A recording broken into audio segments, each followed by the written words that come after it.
আসসালামু আলাইকুম। আজকে আমি যে বিষয় নিয়ে কথা বলবো সেটি এক সময় বেশ আনকমন রোগ হিসেবে ধরা হতো, বাট এখন কিন্তু বেশ কমন রোগ হয়ে গেছে এটি। সেটি হচ্ছে অ্যাডেনোমায়োসিস। অ্যাডেনোমায়োসিস মূলত ইউটেরাসের একটি রোগ এবং এন্ডোমেট্রিওসিসের একটি পার্ট।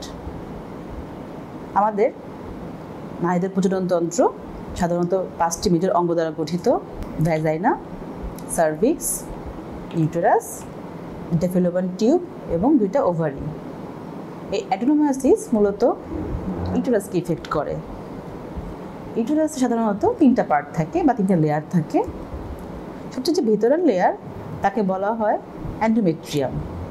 এই এন্ডোমেট্রিয়াম লেয়ারটা গ্ল্যান্ডুলার সেল দ্বারা গঠিত এবং সেকেন্ড বা মাঝের যে লেয়ার বা সবচেয়ে পুরো লেয়ারকে বলা হয় মায়োমেট্রিয়াম।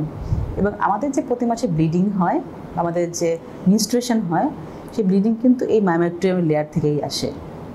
এবং সবচেয়ে বাইরের লেয়ারকে বলা হয় পেরিমেট্রিয়াম।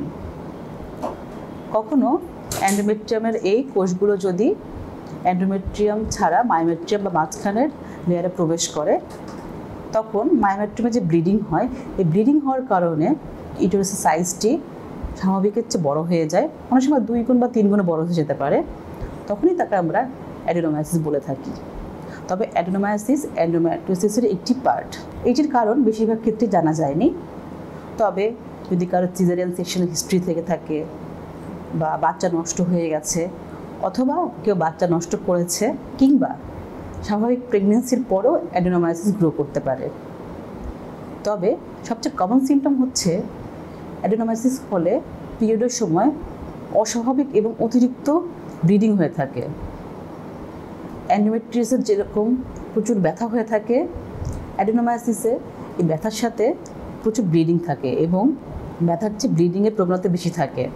এবং এই অতিরিক্ত যে রক্তপাত হয়, এই অতিরিক্ত রক্তপাতের কারণে অ্যানিমিয়া হতে পারে, মাথা ঘোরা, বমি বমি ভাব, এই ধরনের সমস্যা দেখা দিতে পারে। অ্যাডেনোমায়োসিসে যেরকম ব্লিডিং বেশি হয় এবং এই ব্লিডিং বেশি হওয়ার কারণে অনেক সময় দেখা যায় যদি কারো প্রেগনেন্সি আসতে দেরি হচ্ছে বা কোনো ধরনের কমপ্লিকেশন হচ্ছে, তখন আমরা ইউজি করলে দেখতে পাই যে ইউটেরাস নর্মাল সাইজের চেয়ে 2 গুণ বা 3 গুণ বড় হয়ে গেছে। তখনই আমরা বুঝতে পারি যে এই রোগীর অ্যাডেনোমায়োসিস হতে পারে।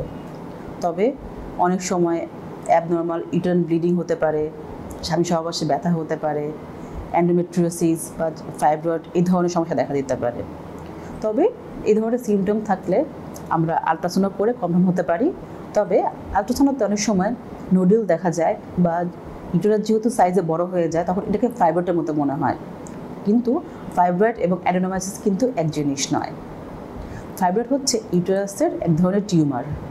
সেক্ষেত্রে আমরা যদি একটা এমআরআই স্ক্যান করি, সেই এমআরআই স্ক্যান করলে আমরা কনফার্ম হতে পারি সেটা ফাইব্রয়েড নাকি অ্যাডেনোমায়োসিস।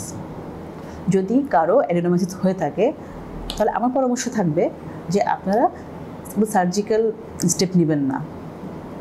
সার্জারির পরে অনেক ধরনের কমপ্লিকেশন হতে পারে। সেক্ষেত্রে যারা অবিবাহিত আছেন কিংবা যাদের ফ্যামিলি ইনকমপ্লিট আছে, তাদের কিছু কমপ্লিকেশন তৈরি হতে পারে পরবর্তীতে।